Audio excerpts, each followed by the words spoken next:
Good morning, శుభోదయం. 99% ఎజెండాకు స్వాగతం. చాలా కాలం కింద, దాదాపుగా 25-30 సంవత్సరాల కింద వచ్చిన ఈ పాట దాదాపుగా అందరికీ తెలుసు. రెండు ఉమ్మడి రాష్ట్రాల్లో, రెండు తెలుగు రాష్ట్రాలను చాలామందికి సుపరిచితమైన పాట. నేను రాను బిడ్డు సర్కారు దవాఖానకు అని. ఇది 25-30 ఏళ్ల కింద అప్పటికి చాలామంది ఇంకా ప్రభుత్వ వైద్యాన్ని వాడుకుంటున్న రోజుల్లోనే వచ్చిన పాట ఇది. బట్ ఇప్పుడు చూస్తే ఆ చేతి మాత్ర వైకుంఠ యాత్ర అని ఒక మాట అంటారు కదా, దానికి పూర్తి స్థాయిలో నిజానికి పాపం డాక్టర్లను పెద్దగా తప్పుపట్టాల్సిన పని లేదు, కానీ అక్కడున్న పరిస్థితులు చాలా దారుణంగా ఉన్నాయి. గవర్నమెంట్ హాస్పిటల్కి వెళ్తున్నారు అంటే అది కేవలం ఇంకా ఏ దిక్కు లేని వాళ్ళు మాత్రమే వెళ్తున్నారనే వరకు ఇవాళ గవర్నమెంట్ హాస్పిటల్ని, ప్రజా వైద్యాన్ని మనం తీసుకొచ్చుకున్న ఘనత మన ముందుంది. మనం ఒకవైపు అమెరికా వైపు, ఇంకోవైపు యూరోప్ వైపు చూస్తాం. అక్కడ ప్రజారోగ్య వ్యవస్థలు అద్భుతంగా ఉంటే మనం మాత్రం ఆ హాస్పిటల్లోకి ఎంటర్ అవడానికే కూడా భయపడే పరిస్థితిని సృష్టిస్తూ ఉన్నాం చాలా సక్సెస్ఫుల్గా. సో విద్య, వైద్యం ఈ రెండు రంగాల్లోనూ ప్రభుత్వాలు చేస్తున్న కిరాతకాలు అనాలి బహుశా వీటిని, ఎందుకంటే ఎంతో కీలకం. కూడుగుడ్డ నీడ తర్వాత అత్యంత కీలకమైన ఈ రెండు రంగాల్లోనూ ప్రభుత్వాలు అవలంబిస్తున్న దుర్మార్గమైన విధానాలే ఇవాళ దీనికి ఒక కారణమా, అందులో పనిచేస్తున్న వాళ్ళు కారణమా అన్న విషయాలు మనం ఇవాళ మాట్లాడుకోబోతున్నాం. పడకేసిన ప్రజారోగ్యం గురించి. దానికి ముందుగా ఇవాళ వివిధ పత్రికల్లో వచ్చిన పతాక శీర్షికలు ఒకసారి చూద్దాం. ముందుగా ఈనాడు, పేదింటికి పండగే 80 నుంచి 125 గజాల్లోని గుడిసెలకు ఉచిత క్రమబద్ధీకరణ, బడా కబ్జాదారులపై కఠిన చర్యలు, త్వరలో చట్టం.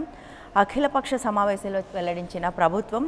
వినాయక్ సాగర్ను వ్యతిరేకించిన భాజపా, తెదేపా, తెలుగుదేశం పార్టీ. సుల్తాన్ బజార్ అసెంబ్లీ వద్ద మెట్రో మార్గం మార్పుపై అన్ని పార్టీల అంగీకారం. పాత బస్తీలో మార్గంపై కుదరని ఏకాభిప్రాయం. మనకు తెలుసు ఎందుకు అక్కడ కుదరటం లేదు, ఇక్కడ ఎందుకు కుదురుతుందన్న విషయాన్ని నిన్న మాట్లాడుకున్నాం. దీనిలో ఉన్న మెలకల గురించి కూడా ఇప్పుడు మాట్లాడుకోబోతున్నాం. హైదరాబాద్ అభివృద్ధికి అన్ని పార్టీలు సహకరించాలని సీఎం కేసీఆర్ విజ్ఞప్తి. 16న మరోసారి అఖిలపక్ష భేటీకి నిర్ణయం. నిన్న హైదరాబాద్ అభివృద్ధికి సంబంధించి కేసీఆర్ అఖిలపక్ష భేటీ ఏర్పాటు చేశారు. ఆయన మీద వచ్చినప్పటి నుంచి కూడా ఎవరి మాట వినటం లేదు అనే ఒక విమర్శ వస్తున్న నేపథ్యంలో అఖిలపక్షాన్ని ఏర్పాటు చేశారు. బట్ వెరీ ఇంట్రెస్టింగ్, అఖిలపక్షం వస్తే కూడా ఏమి కొత్తగా గొప్పగా ఏమీ మాట్లాడకపోవడం, లేదా అంటే రాజకీయ నాయకులందరూ ఒకేలా ఉన్నారా అని కూడా మనం ఆలోచించాల్సి వస్తుంది నిన్న వాళ్ళు చేసిన సూచనలు చూస్తే కూడా.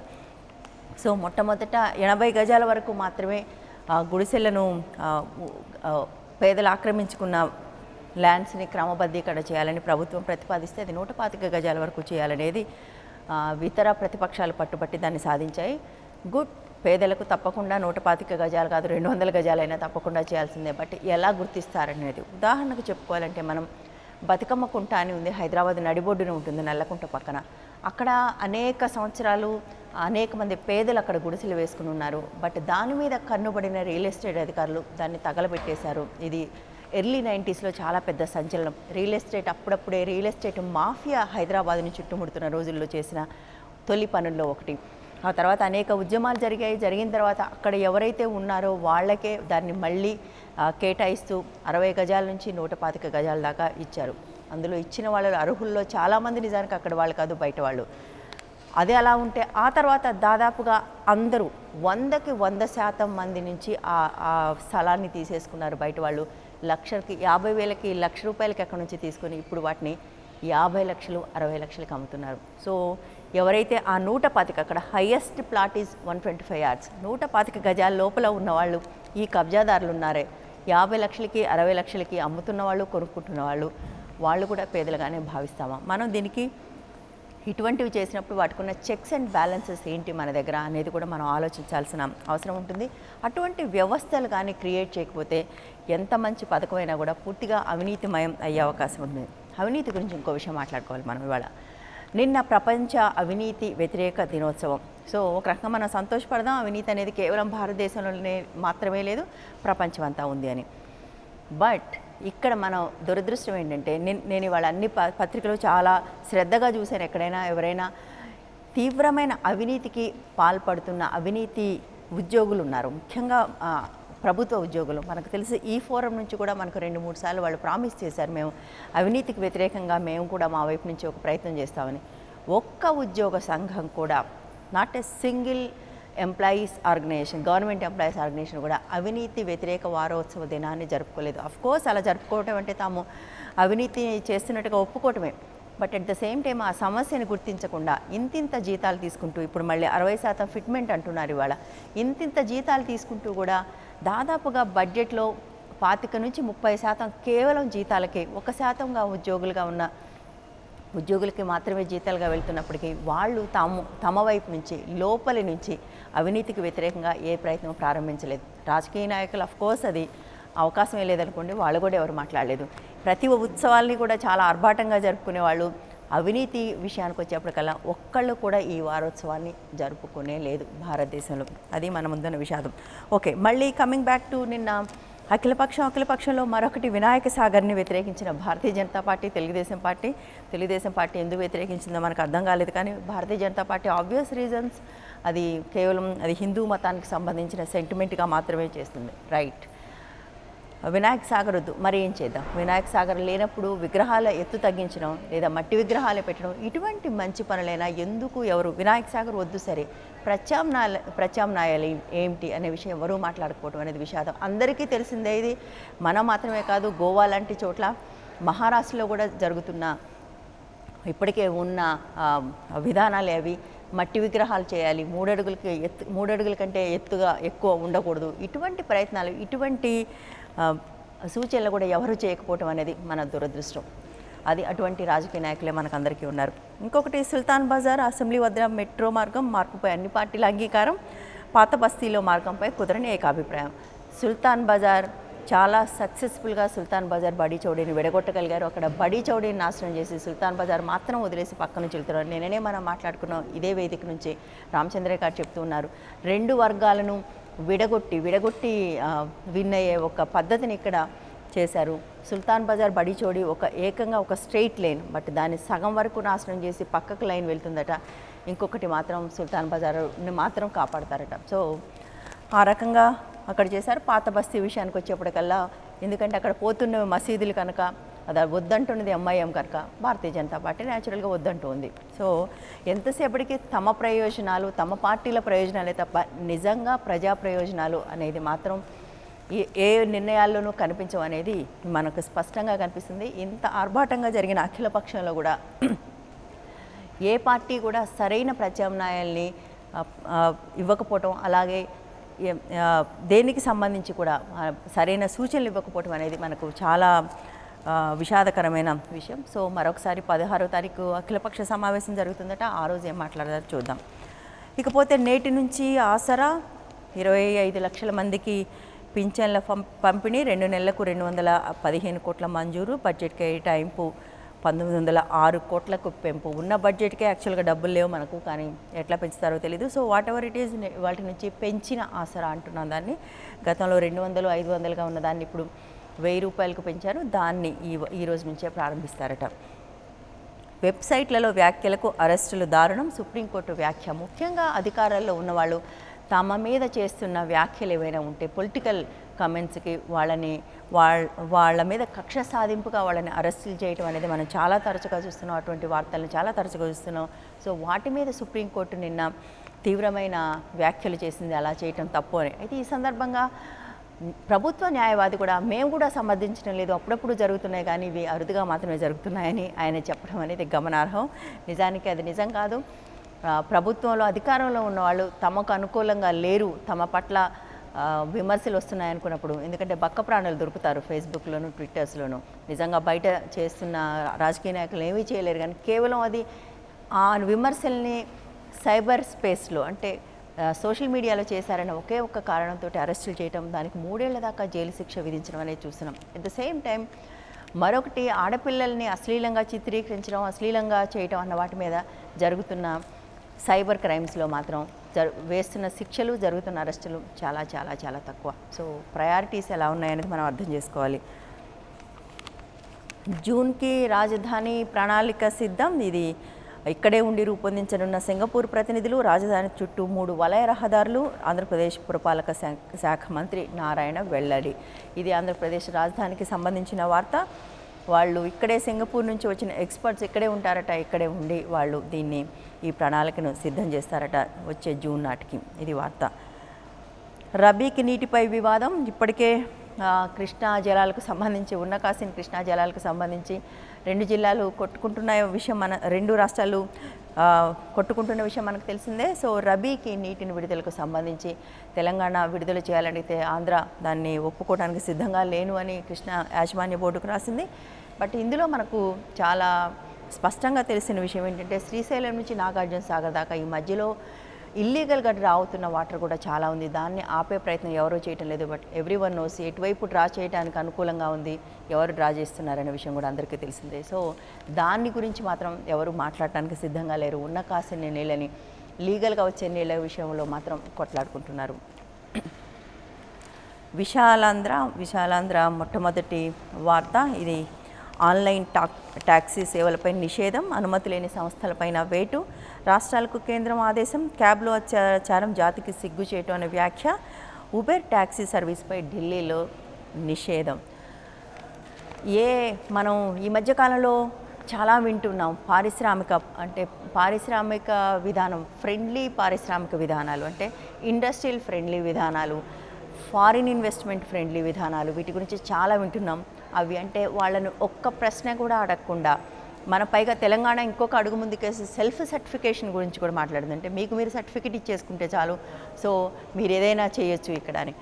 సో వాటికి అవి నిజంగా ఎటువైపు దారి తీస్తాయనడానికి ఇది ఒక ఉదాహరణ. ఉబెర్ అనే ఒక సంస్థని ఒక ట్యాక్సీ డ్రైవర్ ఒక అమ్మాయి మీద అత్యాచారం చేస్తే అతను అప్పటికే 5 కేసులు ఉన్నాయి అతని మీద. 2 కేసుల్లో జైలు శిక్ష అనుభవించి వచ్చాడు అత్యాచారాల కేసుల్లో. బట్ అయినా అతను ఒక క్యాబ్ డ్రైవర్గా ఉన్నాడు.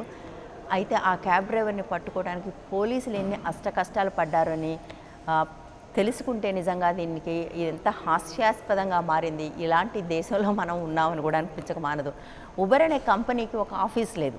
అది అని హెడ్ ఆఫీస్ అమెరికాలో ఉంటుంది, దాని పేమెంట్ ఆఫీస్ ఇంకేదో యూరోప్లో ఒక దేశంలో ఉంటుంది. అది ఒక యాప్ మాత్రమే, ఒక స్మార్ట్ ఫోన్లో వచ్చే ఒక యాప్ మాత్రమే. పోలీసులు ఆమె వచ్చి కంప్లైంట్ చేసిన తర్వాత దాన్ని తెలుసుకోవడం కోసం వాళ్ళే ఒక యాప్ డౌన్లోడ్ చేసుకుని వాళ్ళు డబ్బులు పే చేసి వచ్చిన ట్యాక్సీ ఎక్కి కూర్చొని మీ ఆఫీస్కి తీసుకెళ్ళంటే తప్ప అక్కడ ఒక లోకల్ ఆఫీస్ ఉందన్న విషయం తెలియని పరిస్థితి. సో మిమ్మల్ని ఏ ప్రశ్నలు అడగం, మీకు అన్ని ఎర్రతి వాచీలు పరుస్తాం. ఇది ఒక అంతర్జాతీయ కంపెనీ. ఈ సంఘటన జరిగిన తర్వాత ఈ ఉబెర్ కంపెనీ మీద కేవలం భారతదేశంలోనే కాదు ప్రపంచవ్యాప్తంగా నిషేధాలు విధిస్తున్నారు. ప్రపంచంలో అనేక దేశాలు ఇవాళ ఉబెర్ కంపెనీ కార్యకలాపాలని తమ దేశాల్లో నిషేధించడానికి చర్యలు తీసుకుంటుంది. సో ఇక్కడ అన్ని ఆన్లైన్ ట్యాక్సీ సేవల మీద నిషేధం విధిస్తున్నారట.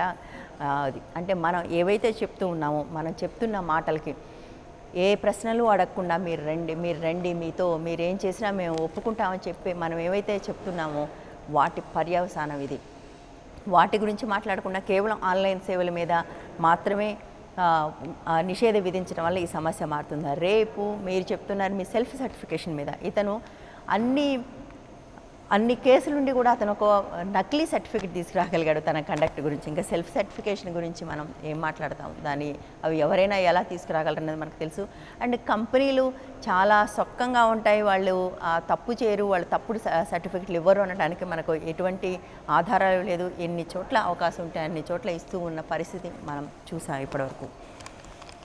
మరొక వార్త 125 గజాలలోపు పేదల ఇళ్లకు ఉచిత క్రమబద్ధీకరణ. నిజానికి 80 నుంచి 125 వరకు దీన్ని పెంచడానికి ప్రధానమైన డిమాండ్ కామ్రేడ్స్ నుంచే వచ్చిందని విన్నాం. But at the same time మంచిదే ఇది. But at the same time checks and balances ఉండాలి. ఇవి నిజంగా పేదలకు అందటం కోసం ఏం చేస్తాం, ఏం చేయగలం అనేది కూడా మనం ఆలోచించాలి. అది లేకపోతే ఇది మరొకసారి హైదరాబాద్ లాంటి నగరంలో 125 గజాలు అనేది చాలా పెద్ద స్పేస్.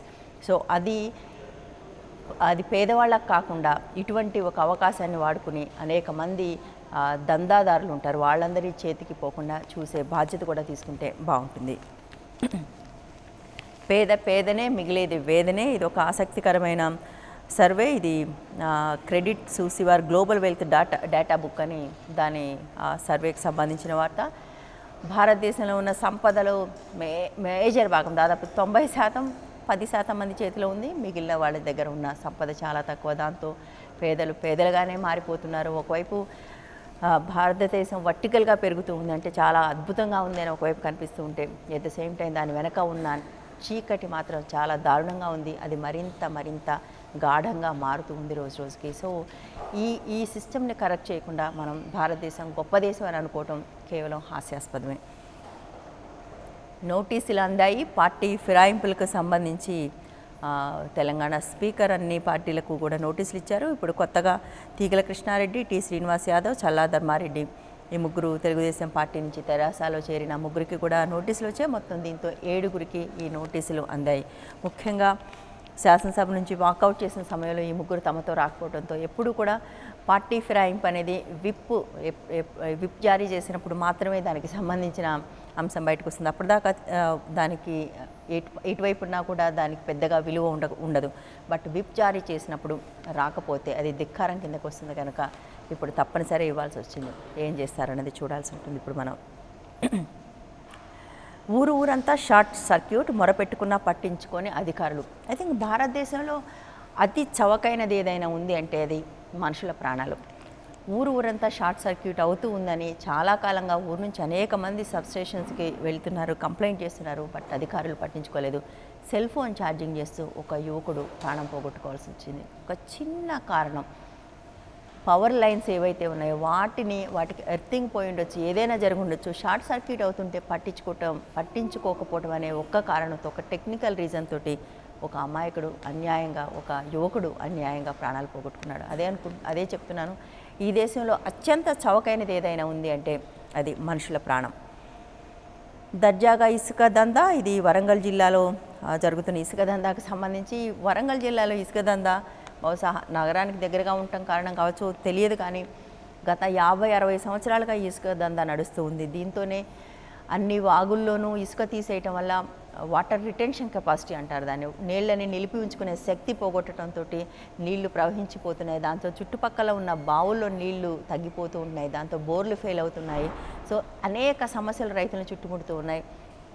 దీనికి కనెక్షన్ ఇంకోటి కూడా చూడొచ్చు. ఆ జిల్లాలో రైతుల ఆత్మహత్యలు కూడా చాలా ఎక్కువ. ఎందుకంటే మెట్ట ప్రాంతం ప్రధానంగా అందరూ బావుల మీద ఆధారపడి సేద్యం చేస్తారు. అక్కడ ఆ వాగుల్లో ఉన్న ఇసుకంతా తోడేయటం వల్ల నీళ్ళని రిటైన్ చేసే శక్తి పోవడంతో చుట్టుపక్కల బావుల్లో నీళ్లు పోయి బోర్లు ఫెయిల్ అయ్యి, మరొకవైపు పంటలకు సరైన ధర లేక, బోర్లు ఉన్న చోట కూడా పవర్ లేక, ఇలా అనేక కారణాలతో అక్కడే ఆత్మహత్యలు కూడా జరుగుతున్నాయి.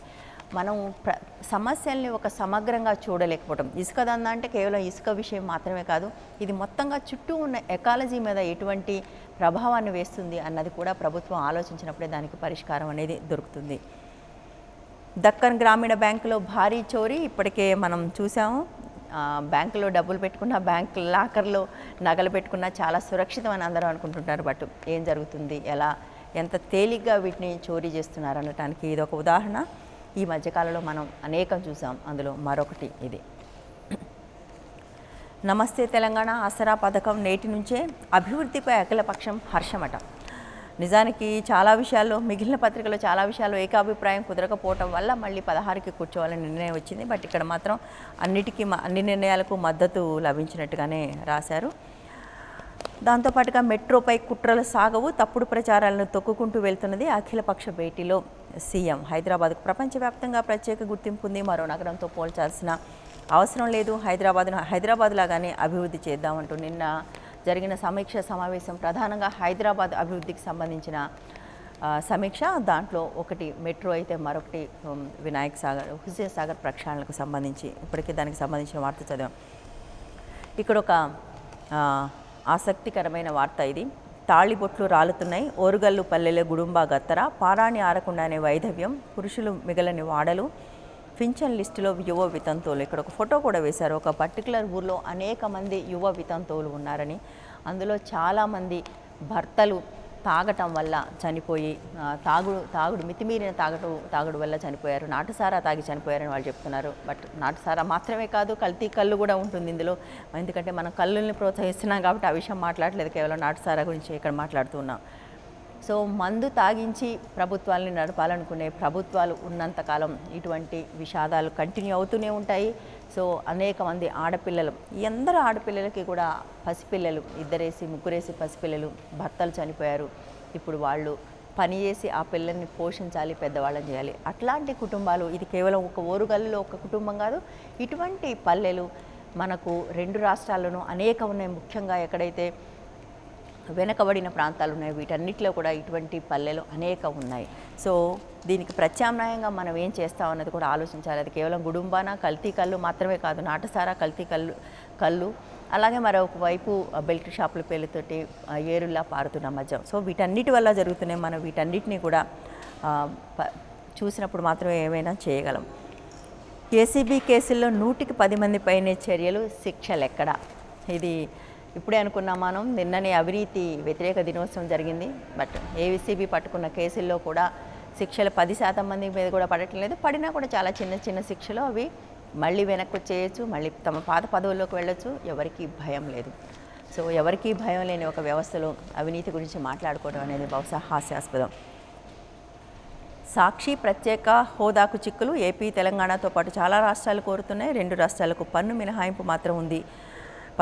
పన్ను మినహాయింపు మాత్రం పరిశీలనలో ఉంది. లోక్సభకు తెలిపిన కేంద్ర ప్రణాళిక శాఖ మంత్రి నిన్న పార్లమెంట్లో ఈ విషయం ప్రస్తావనకు వచ్చింది. 2 రాష్ట్రాలకు పునర్విభజన చట్టం ప్రకారం తర్వాత 2 రాష్ట్రాలు కూడా ప్రత్యేక హోదా అడుగుతున్నాయి. బట్ అది ఇవ్వటం సాధ్యం కాకపోవచ్చు. ఎందుకంటే ఇప్పటికట్లా ఏర్పడిన అనేక చిన్న రాష్ట్రాలు కూడా అడుగుతున్న నేపథ్యంలో ఇవ్వలేము అని. But at the same time పన్ను మినహాయింపు మాత్రం ఇచ్చే అవకాశం ఉంది అనేది వార్త.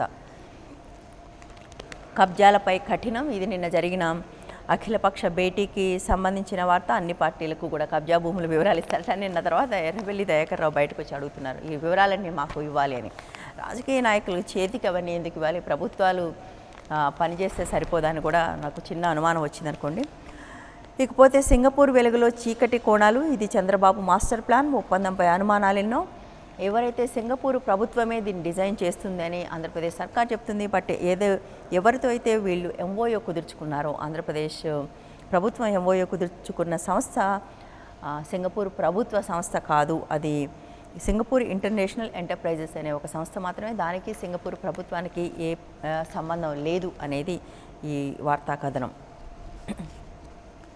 అనిస్థితిలో 108 అంటాం మనం. 108 బకాయిలు పేరుకుపోవడంతో చేతులెత్తేస్తున్న జీవీకే. ఇది ఒక ప్రైవేట్ సంస్థ. జీవీకే ఆధ్వర్యంలో నడుస్తున్న 108 సర్వీస్.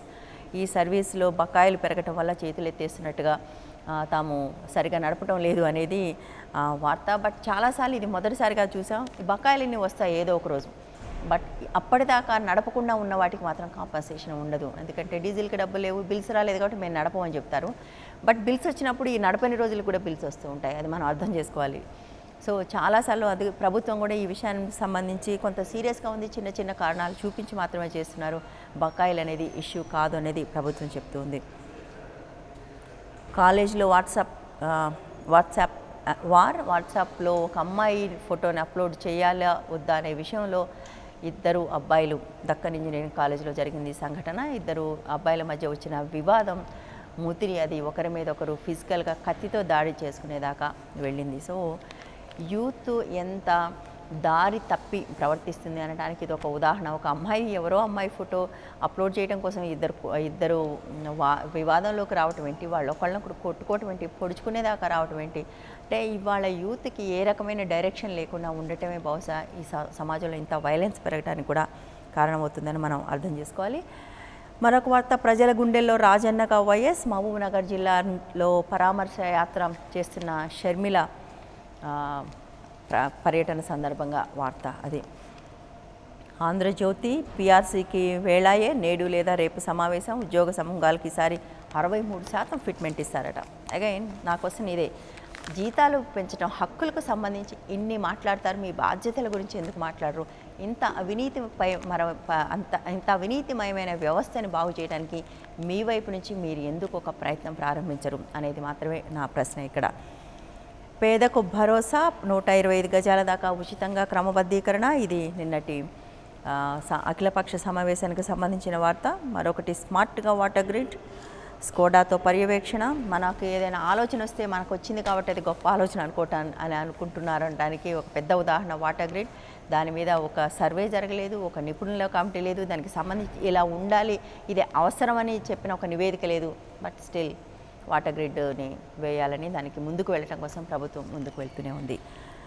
4 ఏళ్లలో తెలంగాణ యువత అజ్ఞాతంలోకి పోతుందేమో. ఒకప్పుడు జేఏసీ, ఇప్పుడు కూడా జేఏసీ చైర్మన్గా ఉన్న కోదండరాం తన విమర్శలకు పదును పెంచుతున్నారు ప్రభుత్వం మీద. ఇప్పుడు ఈ పద్ధతి ఇలాగే ఉంటే 4 ఏళ్లలో తెలంగాణ యువత మరి అజ్ఞాతంలోకి పోతుంది అనే ఒక ఆందోళన కూడా వ్యక్తం చేశారు ఆయన. వినే ఓపిక ఉన్నవాళ్ళే నేతంటూ ఆయన ఎవరు చెప్పినా వినే ఓపిక కేసీఆర్కి లేకుండా పోయింది అనేది ఆయన విమర్శ. ఇవి ప్రధానంగా ఇవాళ వివిధ పత్రికల్లో వచ్చిన పతాక శీర్షికలు. ఇప్పుడు మనం మాట్లాడుకోబోతున్నాం పడకేసిన ప్రజారోగ్యానికి సంబంధించి. ఎందుకు ఈ ప్రజారోగ్యం ఇంత దారుణమైన పరిస్థితిలోకి వెళ్ళింది అన్న విషయం మాట్లాడుకోబోతున్నాం. దానికి ముందుగా ఒక చిన్న బ్రేక్.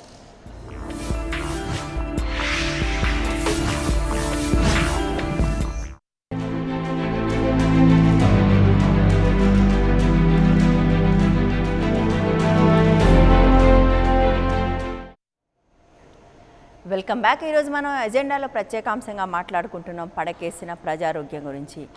ఒకవైపు నిధుల కొరత, మరోవైపు ఉన్నవి కూడా పనిచేయకపోవడం, అన్నిటికీ మించి అత్యంత మురికి కూపాలుగా మారుతున్న ప్రజారోగ్య వ్యవస్థకు కారణాలేంటి, దీన్ని మార్చడం సాధ్యమేనా అన్న విషయాలు మాట్లాడుకోబోతున్నాం. దానికి ముందుగా దానికి సంబంధించిన ఒక కథనాన్ని చూద్దాం.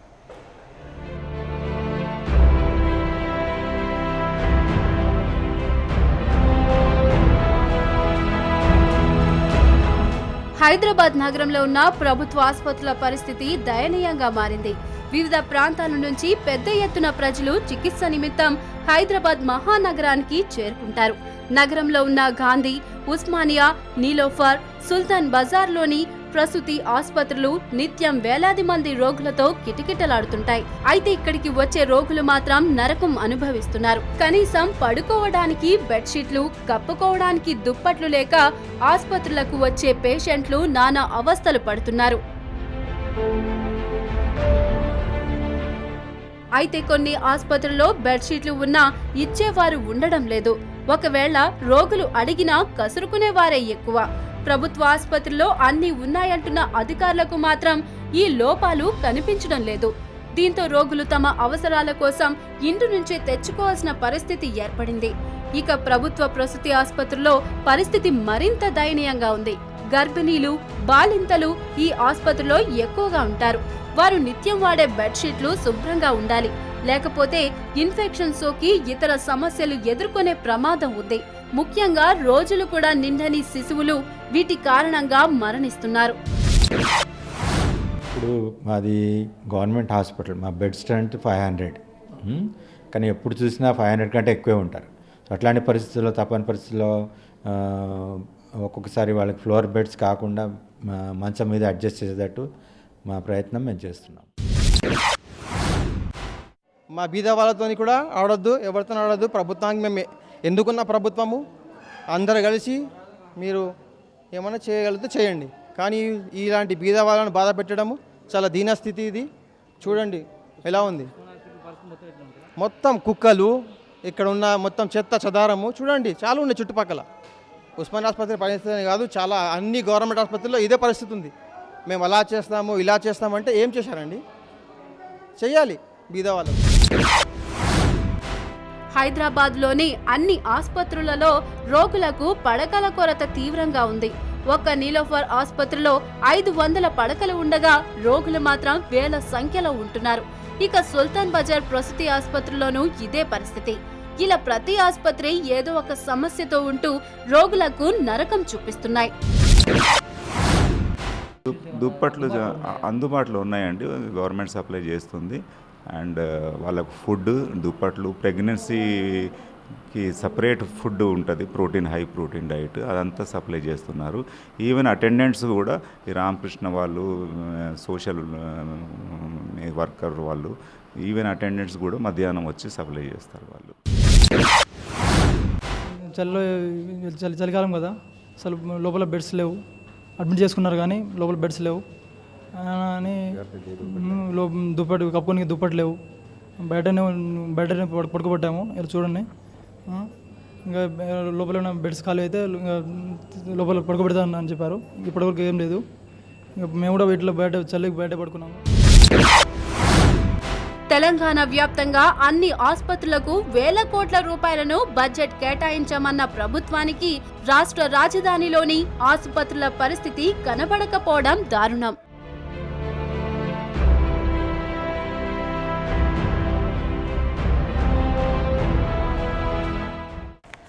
ఈ విషయం గురించి మాట్లాడడం కోసం మనతో పాటు స్టూడియోలో ఉన్నారు డాక్టర్ హనుమండ్ల గారు. ఆయన వైద్య ఆరోగ్య శాఖ మాజీ సంయుక్త సంచాలకులుగా పనిచేశారు.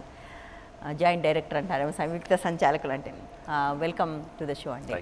సో ఇవాళ ప్రజా వైద్యం అంటారు. ప్రజా వైద్యంకి సంబంధించి అనేక విమర్శలు వస్తున్నాయి. మొట్టమొదటి విమర్శ, అక్కడ సౌకర్యాలు లేవని వాళ్ళు చూశారు కదా, మా హెడింగ్ నరకానికి దారులు అని. అంటే ఆ స్థాయిలో ఇవాళ హాస్పిటల్స్ ఉన్నాయి. ఒకవైపు క్లీన్లీనెస్ లేదు, ఇంకోవైపు మందులు ఉండవు, డాక్టర్లు ఉండరు. ఇటువంటి అనేక విమర్శలు ఒకవైపు ఉంటే, దానికి వైరుధ్యం ఇంకొక వైపు 100 హాస్పిటల్స్ లేదా 200 బెడ్స్ హాస్పిటల్ ఉంటే 1000 మంది 2000 మంది పేషెంట్లు కూడా వస్తున్నారు. దీన్ని ఎట్లా అర్థం చేసుకోవాలి? ముఖ్యంగా బడ్జెట్ కేటాయింపులు అనేవి ఆరోగ్య శాఖకి చాలా తక్కువగా ఉన్నాయి, చాలా ఘోరంగా ఉన్నాయని చెప్పొచ్చు. చాలా ఘోరంగా ఉన్నాయని కూడా చెప్పొచ్చు. అవును. మన పొరుగు దేశమైన శ్రీలంకలో దాదాపు ఒక వ్యక్తికి 5,000 రూపాయల వరకు కేటాయింపులు ఉన్నాయి. మన దగ్గర 2,300 2,400 ఉన్నాయి. అదే చైనా అయితే 5,000 రూపాయలు, థాయిలాండ్ అయితే 15,000 రూపాయల దాకా కూడా ఉన్నాయి. అంటే ఇక్కడ ఏ విధంగా చూసుకున్నా కూడా మన దేశంలో ఉన్నంత తక్కువ కేటాయింపులు ఎక్కడా లేవు. ఏ దేశంలో, మన పొరుగు దేశాల్లో ఎక్కడా లేవు. పొరుగు దేశాల్లో ఎక్కడా లేవు. మొదటిది నిధుల కేటాయింపుకి సంబంధించి అసలు ఉన్న నిధులు కూడా ఎంతవరకు సక్రమంగా వినియోగం అవుతున్నాయనేది. ఎందుకంటే ఉన్న నిధులే తక్కువ, బట్ అవి పక్కదారి పడుతూ ఉండటం, వాటిలో విపరీతమైన అవినీతి కూడా చాలా తరచుగా ఉండటం, ఇది వాస్తవం కాదా? అది కొంతమేరకు వాస్తవమే. ఆ బడ్జెట్లు కూడా ఇప్పుడు మనకి సెంట్రల్ గవర్నమెంట్ నుంచి కొన్ని బడ్జెట్స్ వస్తాయి, స్టేట్ గవర్నమెంట్ నుంచి కొన్ని బడ్జెట్స్ వస్తాయి. ఆ బడ్జెట్స్ రిలీజ్ చేయడంలో సరైన ప్రాతిపదిక తీసుకోవట్లేదు. ఓసారి ఈ బడ్జెట్ ఆ బడ్జెట్కి, ఆ బడ్జెట్ ఈ బడ్జెట్కి డైవర్ట్ చేస్తున్నారు. దానివల్ల కరెక్ట్గా ఏ ప్రోగ్రామ్కి అందాల్సిన నిధులు ఆ ప్రోగ్రామ్కి అందటం లేదు. కరప్షన్ మాట ఏంటి? ప్రోగ్రామ్ దాకా డబ్బులు వస్తే కూడా ఎంతవరకు వాడుతున్నారు అనేది. అంటే మనందరికీ చాలా చాలా స్పష్టంగా తెలుసు, అనేక పిహెచ్సిల్లో ఉత్తగా తెల్ల గోళీలు మాత్రమే ఉంటాయి, అవి నిజంగా ఏ రకమైన మందులు కూడా కాదు. ఆ పరిస్థితి కూడా ఉంది కదా. మందులు కాదనడం వాస్తవం కాదు, పారాసిటమాల్ అవి ఉంటాయి. మొన్న ఒక రాష్ట్రంలో కంటి ఆపరేషన్లకి ఇచ్చిన మందుల్లో విష పదార్థాలు ఉన్నాయని చెప్పేసి తెలిసింది. ఇది ఏంటంటే ఈ తక్కువ రేట్లకు సప్లై చేసే వాళ్ళకి కాంట్రాక్ట్స్ ఇవ్వడము, తర్వాత దాన్ని క్వాలిటీ కంట్రోల్ సరిగా చెక్ చేయకపోవడము, అంటే వీటన్నిల్లో కూడా కరప్షన్ అనేది జరుగుతుంది. అధికారులు సమర్థంగా మిగతా చాలా వాటికి లాలుచిపడి ఇవన్నీ సక్రమంగా చూసుకోవట్లేదు. దానివల్ల ఈ ప్రాబ్లమ్స్ వస్తున్నాయి. నిజానికి మొన్న ఇప్పుడు ఇంకా జరుగుతూ ఉందనుకోండి, జూడాల ఆందోళనలో అది పెద్దగా బయటకు రాని అంశం. వాళ్ళు చేస్తున్న ప్రధానమైన పోరాటం అవినీతి మీద, శాఖలో ఉన్న అవినీతి వల్లనే వ్యవస్థ భ్రష్టుపడుతూ ఉందనేది. ఎంతసేపటికి వాళ్ళు రూరల్ ఏరియాస్కి వెళ్ళటం లేదనే దాని మీదే ఫోకస్ అయింది, కానీ వాళ్ళు చేస్తున్న మరొక ప్రధానమైన డిమాండ్ అవినీతి వల్ల భ్రష్టుపడుతుంది అని. బట్ ఎందుకు దీంట్లో చెక్స్ అండ్ బ్యాలెన్సెస్ లేకుండా పోయింది? అంటే అవినీతిపై పోరాడేందుకు, చెక్ చేసేందుకు చాలా ఆర్గనైజేషన్స్ ఉన్నాయి. నేను అనుకోవడం ఏంటంటే జూడాలు కానీ వైద్య విద్యార్థులు కానీ వాళ్ళు ముఖ్యంగా వాళ్ళ చదువుకి ప్రాధాన్యత ఇవ్వాలి. వాళ్ళకి హాస్టల్ సరిగా లేదు, లైబ్రరీ సరిగా లేదు, భోజన సదుపాయం సరిగా లేదు, టీచింగ్ సరిగా లేదు అంటే వాళ్ళు ఎంతవరకు పోరాడినా కూడా అది చాలా సమంజసంగా ఉంటుంది. కానీ మిగతా సెక్టర్స్ సొసైటీలో చేసే పనులు కూడా వాళ్ళు చేయడం తద్వారా మిగిలిన వాళ్ళకి తెలియదు, వాళ్ళకు తెలుసు కాబట్టి మిగిలిన వాళ్ళెవరికి అది వాళ్ళు చాలా స్పష్టంగా దగ్గర నుంచి కరప్షన్ని చూస్తున్నారు కాబట్టి వాళ్ళు కూడా కన్సర్న్ సిటిజన్సే. వాళ్ళు కేవలం విద్యార్థులు మాత్రమే కాదు. Why not? వాళ్ళు ఎందుకు మాట్లాడకూడదు?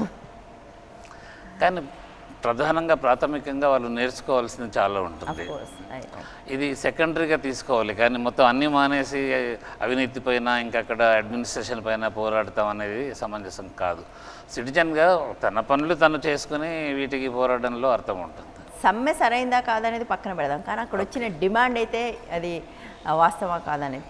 ఇంకొకటి, అసలు హాస్పిటల్స్లో డాక్టర్లు సరిగా పనిచేయరు. మధ్యాహ్నం 2 తర్వాత 1 గంట తర్వాత అసలు డాక్టర్లు ఎవరు కనిపించరు. ఉన్న వాళ్ళందరూ పిల్ల డాక్టర్లు మాత్రమే ఉంటారు. 3-4 గంటలకు మించి, మహా అయితే 8 to 1, 4-5 గంటలకు మించి ఏ డాక్టరు పనిచేయటం లేదు అనేది విమర్శ చాలా వస్తుంది. అది చాలా చోట్ల వాస్తవం కూడా. మీరు సీనియర్ డాక్టర్స్ ఎవరు ఏ గవర్నమెంట్ హాస్పిటల్లో మధ్యాహ్నం తర్వాత కనిపించరు, 2 తర్వాత ఎవరు కనిపించరు. 24 గంటలు సర్వీస్లో ఉండాల్సిన బాధ్యత ఈ డాక్టర్లకు ఉంది. ఎందుకు ఆ పరిస్థితి ఏముందనుకున్నారు? అంటే దానికి సరైన పర్యవేక్షణ లేకపోవడము, తర్వాత మెడికల్ కాలేజీలో చేరిన రోజు నుంచి రిటైర్మెంట్ వరకు కూడా ఒకే చోట పాతుకొని పలు రకాల ఒత్తిళ్ళు, ఇన్ఫ్లుయెన్స్లు, పొలిటికల్ ఇన్ఫ్లుయెన్సెస్ పెట్టి కనీసం ఒక నిర్ణీత సమయం తర్వాత ట్రాన్స్ఫర్స్ అనేవి ఖచ్చితంగా ఉండాలి ఏ ఉద్యోగికైనా కూడా. కానీ దురదృష్టవశాత్తు వైద్య శాఖలో వాటిని ఫాలో కావట్లేదు. చెప్తున్నాను కదా, ఎంబీబీఎస్లో చేరిన కాడి నుంచి ఆసుపత్రి సూపరింటెండెంట్ దాకా డైరెక్టర్ అయ్యే వరకు కూడా ఒకే ఊళ్ళో ఒకే చైర్లో పాతుకుపోయి ఉంటున్నారు. దాన్ని ఫస్ట్ సరైన పర్యవేక్షణ అక్కడ పెట్టాలి అంటే పొలిటికల్ ఒత్తిళ్ళు ఉండకూడదు మొట్టమొదటిది. ఇదంతా రాజకీయ ఒత్తిళ్ళ వల్లనే జరుగుతూ ఉంది. నా వాళ్ళు ఇక్కడ ఉండాలి, నా వాళ్ళు అక్కడ ఉండాలని చెప్పేసి రిటర్న్ సిఫారస్ లెటర్స్ ఇస్తున్నారు. మొన్న ఆంధ్రప్రదేశ్లో కూడా ఇలాంటివి వస్తే అక్కడ ముఖ్యమంత్రి ఎవరు రాజకీయ నాయకులు ఈ బదిలీల్లో తలదూర్చకూడదని చెప్పేసి క్లియర్ ఇన్స్ట్రక్షన్స్ ఇచ్చారు. దానివల్ల కొంతవరకు రాజకీయ ఒత్తిళ్లు తగ్గినట్టు తెలుస్తుంది. ఓకే, ఇక్కడ మాత్రం ఇంకా సిఫారసులు నడుస్తూనే ఉంటాయి కూడా బహుశా. ఇంకొకటి హాస్పిటల్స్కి వస్తే మొట్టమొదట అందరికీ కొట్టొచ్చినట్టుగా కనిపించేది హైజీన్కి సంబంధించిన సమస్య, క్లీన్లీనెస్.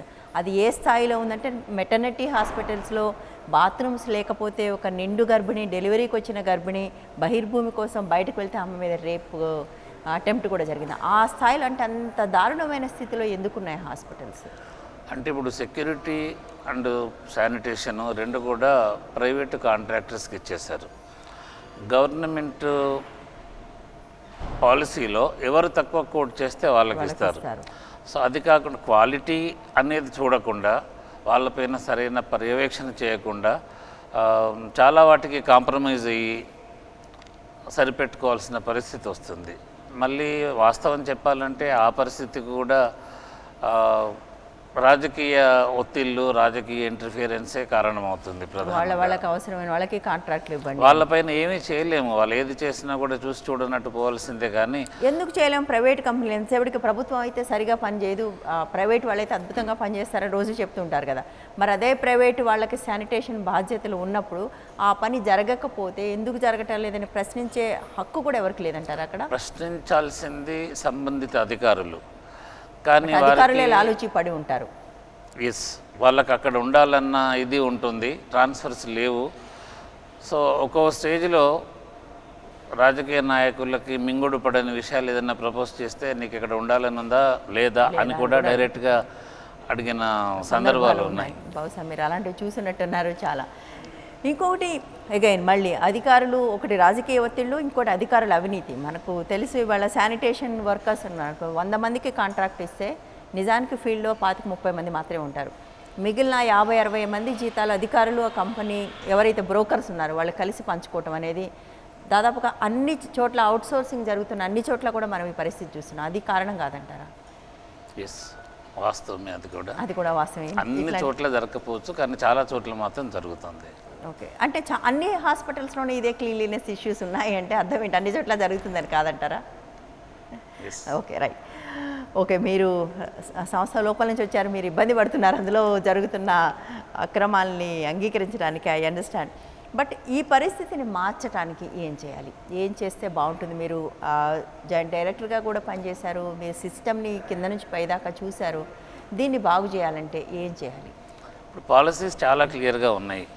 ప్రైమరీ హెల్త్ సెంటర్స్ అంటే ప్రాథమిక ఆరోగ్య కేంద్రాలు ముఖ్యంగా గర్భిణీ స్త్రీలకి వ్యాక్సినేషన్స్, డెలివరీస్ ఇవన్నీ సపోర్ట్ చేయడానికి, తర్వాత వ్యాధి నివారణ కేంద్రాల వాటి ప్రాథమిక బాధ్యత. అలా కాకుండా అక్కడ కూడా ప్రజలు ట్రీట్మెంట్ ఎక్స్పెక్ట్ చేస్తున్నారు. అవి ట్రీట్మెంట్ సెంటర్స్ కావు, ఓన్లీ ప్రివెన్షన్ సెంటర్స్. అలాగే మధ్యలో ఆంధ్రప్రదేశ్ వైద్య విధాన పరిషత్ పెట్టారు. ఆ వైద్య విధాన పరిషత్ తాలూకా హాస్పిటల్స్, జిల్లా స్థాయి హాస్పిటల్స్లో సాధారణ జబ్బులు, శస్త్రచికిత్సలకు అక్కడ అవకాశం ఉంది. ఇంకా ఈ 2 చోట్ల తగిన వైద్యం లభించలేదు, ఇంకా హయ్యర్ సెంటర్ అటెన్షన్ కావాలనుకున్నప్పుడు టీచింగ్ హాస్పిటల్స్కి వెళ్ళాలి సాధారణంగా. అంటే ఇప్పుడు ఉస్మానియా గాంధీ లాంటి హాస్పిటల్స్కి వెళ్ళాలి. నీలోఫర్ కూడా టీచింగ్ హాస్పిటల్, సరోజినీ దేవి హాస్పిటల్ కూడా టీచింగ్ హాస్పిటల్. ఈ హాస్పిటల్స్కి టెరిషరీ రిఫరల్ హాస్పిటల్, అది ప్రైమరీ హెల్త్ సెంటర్, వైద్య విధాన పరిషత్ హాస్పిటల్స్ తర్వాత ఇక్కడికి రావాలి. కానీ ఇప్పుడు అలా జరగట్లేదు. ప్రతి వాళ్ళకి హెడేక్ వచ్చినా కూడా అది పెద్ద ఎమర్జెన్సీ అనిపిస్తుంది, పేషెంట్కి అలా అనిపిస్తుంది. కానీ దానికి ఉన్న జ్యూరిస్డిక్షన్లు అనేది ఇప్పుడు ఫాలో కావట్లేదు. అది ఫాలో కావాలి ఫస్ట్. ప్రతి పేషెంటు టీచింగ్ హాస్పిటల్కి వస్తే ఇలాగే రోగుల సంఖ్య పెరిగి తగినన్ని మందుల సరఫరా లేకపోవడం, ముఖ్యంగా ఈ శానిటేషన్ పారిశుద్ధ్యం అనేది ఎఫెక్ట్ కావడం జరుగుతుంది. అంటే ఇది ఫెయిల్యూర్ ఆఫ్ మిగిలిన 2 వ్యవస్థలు కాదంటే, ఇప్పుడు ప్రైమరీ హెల్త్ సెంటర్ మీరు బేసిక్గా గర్భిణీ స్త్రీలను చూడాలి, లేదా తర్వాత నెక్స్ట్ ప్రివెన్షన్ సెంటర్గా ఉండాలి. అక్కడ నిజానికి ఏమీ జరగటం లేదు కాబట్టి ఇక్కడ దాకా వస్తున్నారేమని అనిపిస్తుంది. అంటే మిగిలిన 2 వ్యవస్థలు ఫెయిల్యూర్ అవటం వల్ల ఇక్కడ మాత్రం కొంత సిస్టమ్ కనిపిస్తుంది కాబట్టి ఇక్కడికి వస్తున్నారేమో అనిపిస్తుంది, కాదంటారా? అది కాదు, ప్రాథమిక ఆరోగ్య కేంద్రాల్లో సర్వీస్ జరుగుతున్నమాట వాస్తవమే. ఏదో కొన్ని పక్కన పెట్టేస్తే, కొన్ని ప్రాథమిక సెంటర్స్ని పక్కన పెట్టేస్తే మిగతా అన్ని చోట్ల వ్యాక్సినేషన్ కానీ, గర్భిణీ స్త్రీలకు యాంటీనేటల్ చెకప్ కానీ, ఐరన్ ఫోలిక్ యాసిడ్ మందుల పంపిణీ కానీ ఇవన్నీ కూడా సక్రమంగానే జరుగుతున్నాయి. 70-80 సమ్టైమ్స్ 90% టార్గెట్ కూడా అచీవ్ చేయడం జరుగుతుంది. కుటుంబ నియంత్రణ శస్త్రచికిత్సలు కూడా అక్కడ జరుగుతున్నాయి. అక్కడ డాక్టర్కి ఇన్ని పనులు చేయాల్సి అవసరం ఉంటుంది. దీనికి పైగా మీటింగ్స్ అని, తర్వాత మార్నింగ్ అవుట్ పేషెంట్ చూడడము, ట్రీట్మెంట్లని, సంబంధం లేని బాధ్యతలు అప్పచెప్పడం వల్ల చేయాల్సిన పనుల్లో కొంచెం కాంప్రమైజ్ కావాల్సి వస్తుంది. ఇది పనిచేసే డాక్టర్ల గురించి మీరు మాట్లాడుతున్నారు. ఎప్పుడైనా పనిచేసే డాక్టర్లు ఇన్ని పనులు చేయాల్సి వస్తుంది.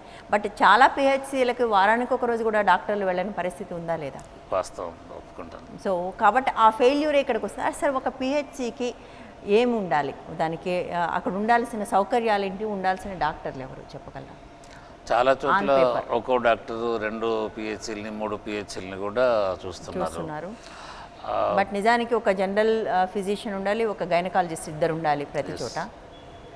ఆ మాటే వైద్య విద్యార్థులు అడిగితే వాళ్ళని మీరు ప్రజా వ్యతిరేకులు, ప్రజలంటే ప్రేమ లేని వాళ్ళు అని చెప్పారు. ఎగ్జాక్ట్లీ వాళ్ళు అదే అడుగుతున్నారు. అక్కడ ఉండాల్సిన స్టాఫ్ మమ్మల్ని పంపించేసి స్టూడెంట్స్ తోటి నడిపిద్దామని ట్రై చేస్తున్నారు. అక్కడ ఉండాల్సింది గైనకాలజిస్టులు అండ్ ఒక ఫిజిషియన్ ఉండాలి. ఎంబీబీఎస్ వాళ్ళని పంపించేసి తాలూకా హాస్పిటల్లో ఉండాలి. ప్రైమరీ హెల్త్ సెంటర్లో సింగిల్ మెడికల్ ఆఫీసరే ఉంటారు, మేల్ కానీ ఫీమేల్ కానీ. తాలూకా హాస్పిటల్లో ఫిజిషియను, గైనకాలజిస్ట్ ఉంటారు. ప్రైమరీ హెల్త్ సెంటర్లో ఒక సింగిల్ ఫిజిషియన్తో ఈ పనులన్నీ చేయడం సాధ్యం అవుతుందా? మీరు గర్భవతులను చూడాలంటున్నారు, ప్రివెన్షన్ సెంటర్ రన్ చేయాలంటున్నారు. ఒక్క ప్రైమరీ హెల్త్ సెంటర్ అయితే సాధ్యమవుతుంది. కానీ 2-3 ఇన్ఛార్జ్గా వ్యవహరించడం వల్ల అటు ఇటు ఏది చేయకుండా, సో వారానికి ఒక రోజు 2 రోజులు మాత్రమే అక్కడ డాక్టర్ వెళ్ళి చేస్తారు. అంటే 3 సెంటర్లు ఉంటే న్యాచురల్గా ఒక్కొక్క చోటుకు 2 రోజులు మాత్రం వెళ్ళగలరు. అది కూడా పని చేసే డాక్టర్ అయితే. ఆ దుస్థితి దాపురించింది. అది పని చేసే డాక్టర్ ఉంటే వారానికి 2 రోజులు వెళ్ళగలరు. పని చేయని డాక్టర్ ఉంటే అసలు ఎప్పుడూ ఎక్కడికి వెళ్ళాల్సిన పని లేదు. ఎందుకు దీని మీద ఒక పర్యవేక్షణ లేదు? అంటే మీరు ఒక హాస్పిటల్లో పని చేసినప్పుడు అటెండెన్స్ అనేది ఒకటి ఉంటుంది. సరే, ఒక్కళ్ళే ఉంటారు కాబట్టి వాళ్ళే సంతకాలు పెట్టుకోవచ్చు అనుకోండి. అంటే మీరు వెళ్ళకపోయినా కూడా జీతాలు వచ్చే ఒక మార్గం ఎందుకుంది? అంటే మీరు అడ్మినిస్ట్రేషన్ లెవెల్లో కూడా పనిచేశారు కదా, ఈ బ్యాలెన్సెస్ ఎందుకు సాధ్యం కాలేదు? ఈ చెక్ ఎందుకు సాధ్యం కాలేదు? అంటే ఇప్పుడు జిల్లాకి జిల్లా వైద్యాధికారి ఉంటారు, ఒక్కొక్క సెక్టార్కి ఉప జిల్లా వైద్యాధికారి ఉంటారు. వాళ్ళందరూ డైరెక్ట్గా ప్రాథమిక ఆరోగ్య కేంద్రాల పర్యవేక్షణలో భాగం తీసుకుంటారు. కానీ అవి జరగట్లేదు. దానికి చాలా కారణాలు ఉన్నాయి. చాలామంది లీవ్లో ఉంటున్నారు. మెయిన్లీ ఏంటంటే ఎవరైనా చిత్తశుద్ధి గల వాళ్ళు ఇవన్నీ చేసి పట్టుకుంటే వాళ్ళకి సపోర్ట్ దొరకట్లేదు. అసోసియేషన్స్ నుంచి కానీ, మిగతా ఉన్నతాధికారుల దగ్గర నుంచి కానీ, రాజకీయ నాయకులు ఇంటర్ఫిరెన్స్ ఎక్కువైపోయి కొన్ని పనులు చేసినా కూడా దానికి సపోర్ట్ దొరకడం వల్ల చేసేవారికి కూడా ఇంత చేస్తే ఏమవుతుందిలే, రిజల్ట్ ఏమీ ఉండదు, నా జీతం నాకు రాకుండా పోతుందా అన్న ఒక నిర్లిప్తత లాంటిది వచ్చేస్తుంది. అంటే అది కొంతమంది కాదు, మొత్తం సిస్టంలోని నిర్లిప్తత దాటి నిర్లక్ష్యము వరకు, నిర్లక్ష్యము తర్వాత అది క్రిమినల్ నెగ్లిజెన్స్ అంటారు కదా, అటువంటి దాని దాకా వెళ్ళినట్టుగా అనిపిస్తుంది. కాల్ తీసుకున్నామండి, ప్రసాద్ గుంటూరు నుంచి. ప్రసాద్ గారు చెప్పండి. Good morning ma'am. Good morning అండి, చెప్పండి. ప్రాబ్లం ఏంటంటే మేడం గారు, ఇప్పుడు సిస్టమ్ అనేది ప్రతి సిస్టమ్ ఇంతే, వ్యవస్థలు అనేది ఇంతే తయారవుతున్నాయి మేడం. అసలు యాక్చువల్గా ఏదో మనం ప్రజాస్వామ్యంలో ఉన్నాం, ఎన్నికలు జరుగుతున్నాయి అని అనుకుంటున్నాం, కానీ అసలు ఒరిజినల్గా అయితే కనుక అది ప్రాక్టికల్ లెవెల్లో అసలు కరెక్ట్గా దాని నిర్వచనం అనేది అసలు ఇంప్లిమెంట్ కావట్లా. ఎక్కడో కొన్ని సందర్భాల్లో అవుతుంది. అట్లాంటి సందర్భాలు మనం మ్యూజియంలో పెట్టుకోనో లేదా అదే పెద్ద చర్చా వేదిక పెట్టుకోనో జరిగింది అని చెప్పి చెప్పుకునే స్టేజ్కి మనం వెళ్ళిపోయాం. అవును, ఎవరైనా పని చేస్తే మనం ఇవాళ పని చేసినందుకు సెలబ్రేట్ చేసుకునే పరిస్థితిలో ఉన్నాం.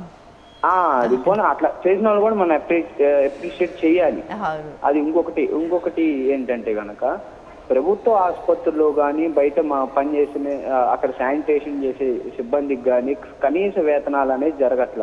గుంటూరులో దగ్గర ఒక 150 రోజుల నుండి టీబీ హాస్పిటల్ ఉంది ఇక్కడ. వాళ్ళకి శానిటేషన్ సిబ్బందికి కానీ మామూలు సిబ్బందికి కానీ కాంట్రాక్ట్ బేసిస్ మీద నియమించి వాళ్ళ కనీస జీతాలు అనేది ఇవ్వట్లేదు. వాళ్ళు ఎట్లా ఫీల్డ్లో వర్క్ చేస్తారు? ఎంత దారుణం అంటే అండి, అక్కడ డాక్టర్లు వాళ్ళ దగ్గర కూడా వసూలు చేస్తున్నారండి డబ్బులు. వాళ్ళ దగ్గర కూడా కాంట్రాక్ట్ ఎంప్లాయీస్ దగ్గర జీతాలు ఇచ్చేటప్పుడు ఇంతని వాళ్ళకి టార్గెట్స్ పెట్టుకొని కాంట్రాక్టర్ వసూలు చేస్తాం. ఆ కాంట్రాక్టర్ వసూలు చేసి వీళ్ళ దగ్గరే వసూలు చేసి కాంట్రాక్టర్ డాక్టర్స్కి ఇస్తున్నాడండి. నేను దాని గురించి ఇక్కడ గుంటూరు జిల్లా వైద్యాధికారికి 4 సార్లు, అంతకుముందు గోపీనాథ్ గారికి కంప్లైంట్ ఇచ్చాను. ఇప్పుడు కొత్తగా వచ్చిన మేడం గారికి ఒకసారి కంప్లైంట్ ఇచ్చాను. ఇంతవరకు అయితే రెస్పాన్స్ అయితే లేదు. అవునండి. అసలు ఎంత విచిత్రం అంటే నేను అడుగుతుంటే, నేను చెప్తుంటే నీకెందుకయ్యా, నీ పని ఏదో నువ్వు చూసుకోండి, ఎక్కడో జరుగుతుందని అన్ని నీకు కావాలా అని అడుగుతున్నారు. ఏం చెప్పాలి, ఎటు పోతున్నాం మనకు అర్థం. వైద్య విద్యార్థులు అడిగితే మీకేం సంబంధం, మీరు చదువుకోవడానికి వచ్చారు, చదువుకున్నారు, వాళ్ళకి చెప్తారు. సిటిజన్స్ అడిగితే నీకేం సంబంధం, నీ పర్సనల్ విషయాన్ని వాళ్ళని అడుగుతారు. సో ఒకవైపు చేసేదంతా చేస్తుంటారు, ఒక ప్రశ్న అడిగితే కూడా భరించలేని స్థితిలోకి వ్యవస్థ వచ్చిందంటే ఎంత విచిత్రం అంటే నా మీద మళ్ళీ నేనేదో మళ్ళీ వాళ్ళకు ఏదైనా కంప్లైంట్ ఇచ్చి ఏదైనా బాధ్యత పట్టుకొని చేసినందుకు నా మీద మళ్ళీ పర్సనల్ ట్రేస్ అవుట్ చేసి మళ్ళీ నాకు బెదిరింపుకోవాలి. అవునండి. చైతన్యవంతమైన పౌరులంటే ఈ దేశానికి భయం మనందరికీ తెలిసిన విషయమే. కానీ అంత మాత్రాన మనం భయపడితే దేశం మరింత సర్వనాశనం అయ్యే అవకాశం ఉంటుంది. డెఫినెట్గా మీలాంటి వాళ్ళ సంఖ్య పెరుగుతూనే ఉంది. బట్ ప్రశ్నించే పౌరులు, చైతన్యవంతమైన పౌరులు వాళ్ళు ఉంటేనే ఏ సిస్టమ్ అయినా బాగుపడుతుంది. బట్ ప్రసాద్ గారు లాంటి వాళ్ళ సంఖ్య చాలా తక్కువ. ఎందుకంటే మీరు అక్కడ దాకా వచ్చినప్పుడు ఎలాగోలాగా పని ముగించుకుని బయటపడ్డ అక్కడ దాకా వచ్చేది ఎవరు అసలు? ఇవాళ ప్రభుత్వ హాస్పిటల్స్కి ఎవరు వస్తున్నారు? మిడిల్ క్లాస్ పీపుల్ వస్తున్నారు. మిడిల్ క్లాస్ పీపుల్ రావట్లేదని నాకు అనిపిస్తుంది. లోయర్ మిడిల్ క్లాస్ అండ్ పూర్తిగా ఇంకా ఏ దిక్కు ఇంకెక్కడికి వెళ్ళలేని పేదలు మాత్రమే వస్తున్నారేమో అనిపిస్తుంది. ఒకప్పుడు 25 ఏళ్ల క్రితం దాకా మిడిల్ క్లాస్ వచ్చింది, బట్ ఇప్పుడు వస్తున్నట్లేదు. ఎంత మాత్రం లోయర్ మిడిల్ క్లాసే వస్తున్నారు. అంటే ఇంకా గత్యంతరం లేని పరిస్థితుల్లోనే ప్రభుత్వ ఆసుపత్రులను ఆశ్రయిస్తున్నారు అనేది వాస్తవం, ఒప్పుకోవాల్సిన విషయం. అయితే ఇప్పుడు దీనికి ఒక్క ప్రభుత్వమే కాదు, అందరూ కూడా బాధ్యత వహించాలి. చూసి చూడనట్టు వ్యవహరించడం ఏది, ఇప్పుడు రోడ్డు మీద యాక్సిడెంట్ జరిగితే కూడా ఎంతమంది పట్టించుకుంటారు చెప్పండి. అలాగే హాస్పిటల్లో కూడా స్వచ్ఛంద సంస్థలు ఉన్నాయి. ఆ స్వచ్ఛంద సంస్థలు ఎప్పుడో మొక్కుబడిగా ఒకసారి హాస్పిటల్కి వచ్చి అటు ఇటు చూసి ఫోటోలు తీయించుకుని వెళ్ళడం తప్ప మళ్ళీ ఎప్పుడు ఆసుపత్రికి వచ్చిన దాఖలాలు కనబడవు.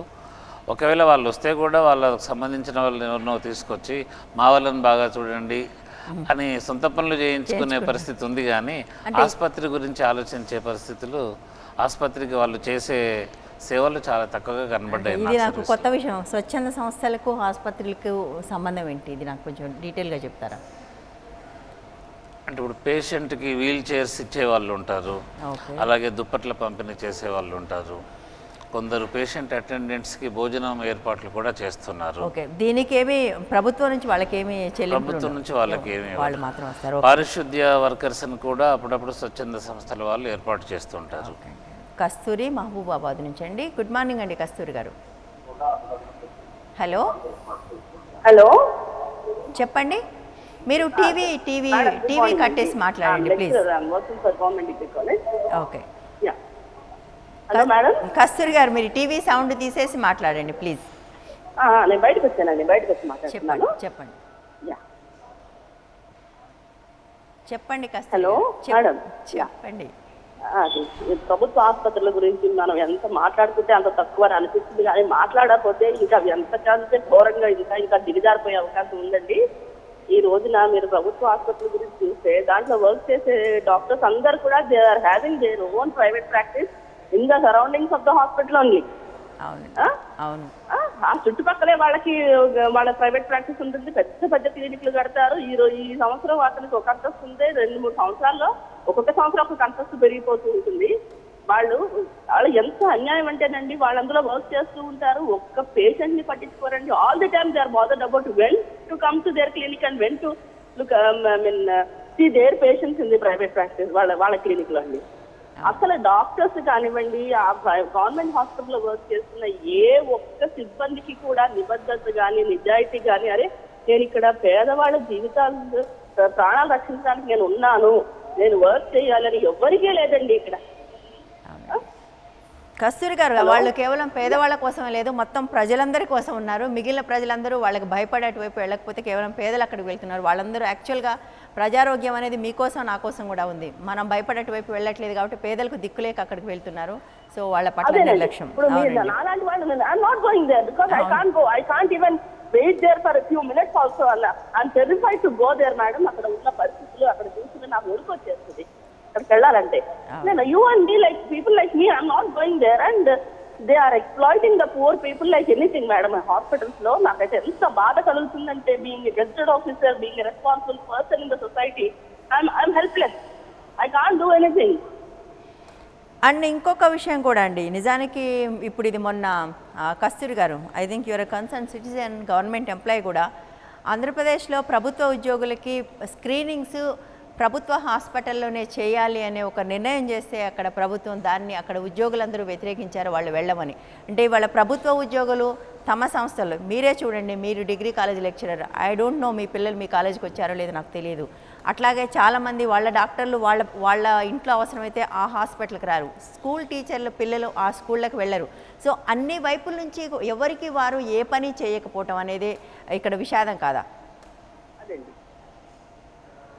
ఓకే, కస్తూరి గారు లైన్ కట్ అయిపోయింది. సో ఇక్కడ ఆవిడ ఒక మాట చెప్పారు, ఇది చాలా కాలంగా ఉన్న విమర్శ కూడా అనుకోండి. డాక్టర్లు అనేవాళ్ళు ప్రైవేట్ ప్రాక్టీస్కి మాత్రమే మొగ్గు చూపిస్తున్నారు, నిజంగా అక్కడ పని చేయటం లేదు. 3 గంటలు 4 గంటలు అది మీరు చెప్పిన రిఫరల్ హాస్పిటల్స్లో, చిన్న హాస్పిటల్స్లో అయితే వెళ్ళే పని లేదనుకోండి. పెద్ద హాస్పిటల్స్లో, ఓన్లీ రిఫరల్ హాస్పిటల్స్లో 4 గంటలు 5 గంటలు కనిపిస్తారు, మిగిలిన సమయం అంతా కూడా ప్రైవేట్ ప్రాక్టీస్ చేస్తున్నారని. ఇది ఎంతో కాలంగా ఈ విమర్శ ఉన్నప్పటికీ దీన్ని ఎందుకు మార్చే ప్రయత్నం జరగలేదు ఇక్కడ? ఇలా సమస్యలు తీవ్రమైనప్పుడు అప్పుడప్పుడు ప్రభుత్వం అటెంప్ట్ చేస్తూ ఉంది, కానీ చిత్తశుద్ధితో ఏనాడు అటెంప్ట్ చేయలేదు. ఎందుకు ప్రభుత్వానికి సమస్య ఏంటి? ఇవాళ ఒక సీనియర్ డాక్టర్కి ₹1,00,000 ఆ పైన జీతాలు ఉన్నాయి, అవునా కదా? చాలా జీతాలు ఉన్నాయి. ఇవాళ ఒక స్పెషలిస్ట్ అన్న వాళ్ళకి ఐ థింక్ బిగినింగ్ సాలరీనే 70-80 వేల నుంచి మొదలై 1,00,000 ఆ పైన వస్తున్నాయి. ఇంత జీతాలు తీసుకుంటూ కూడా 3-4 గంటలు మాత్రం వెళ్ళి రావడం అనేది ఏ రకంగా సమంజసం? అది చాలా తప్పది. కాకపోతే ప్రైవేట్ ప్రాక్టీస్ బ్యాన్ చేయడం వల్ల చాలా సమస్యలు, చాలా క్రిటిసిజం గవర్నమెంట్ హాస్పిటల్ పైన తప్పించవచ్చు. ప్రైవేట్ ప్రాక్టీస్ బ్యాన్ చేసేందుకు తగినంత కాంపెన్సేషన్ ఇవ్వాల్సి వస్తుంది నాన్ ప్రైవేట్ ప్రాక్టీసింగ్ ఎలవెన్స్. అది 1/3గా ఇవ్వాలని చెప్పేసి వైద్య సంఘాలు ఇదివరకు పట్టుబట్టాయి. చాలా చోట్ల కూడా ఇప్పుడు సెంట్రల్ గవర్నమెంట్ హెల్త్ సర్వీసెస్ తదితర చోట్లలో 1/3 అంటే ప్రభుత్వ ఉద్యోగులు అలాంటి హక్కులు చాలా సాధించుకుంటారండి, అందులో ఏం సందేహం లేదు. వాళ్ళు చూసాము గవర్నమెంట్ ఉద్యోగులకి 63% fitment.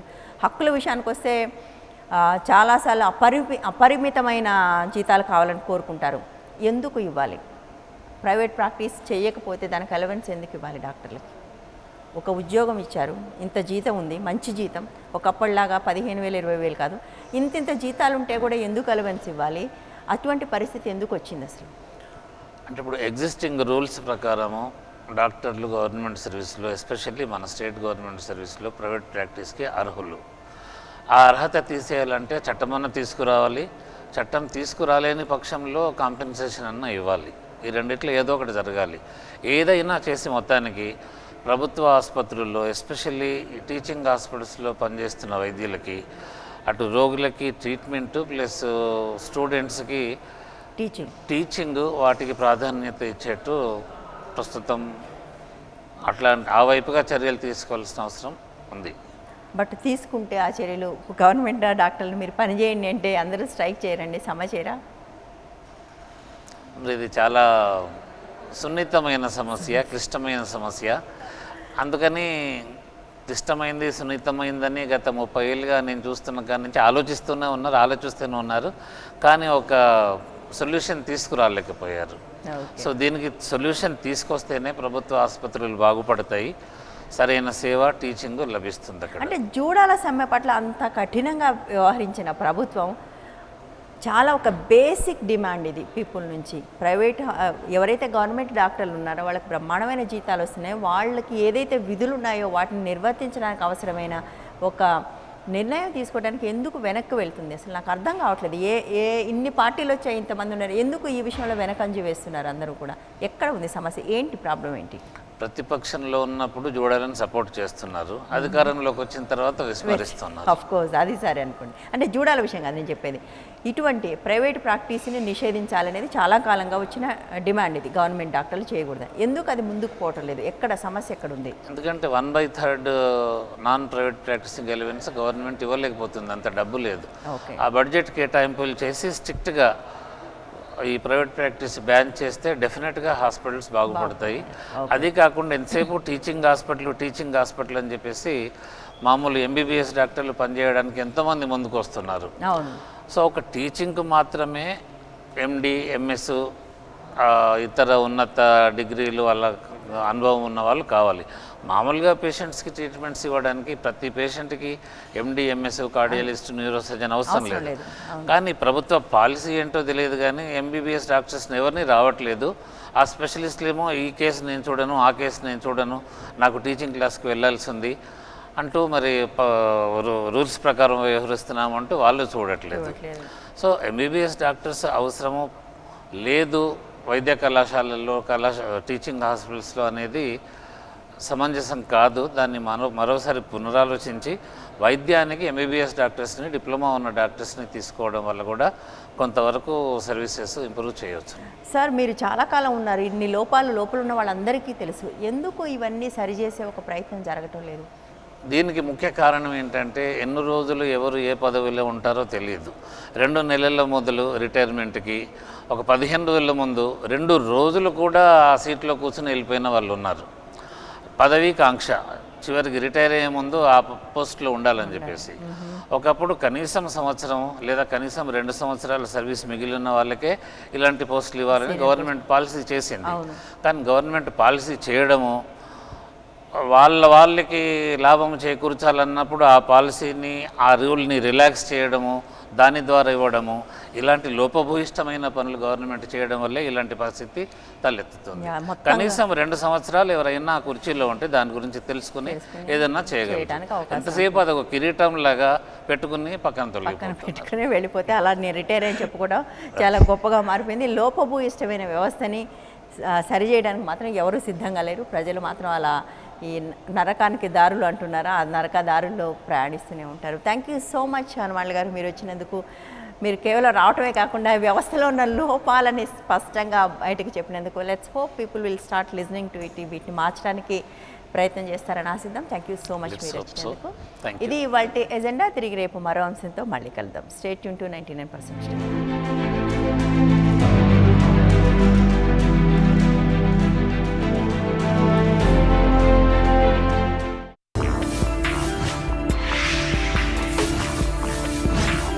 Amir is very sharp. Like you can't bullshit around him.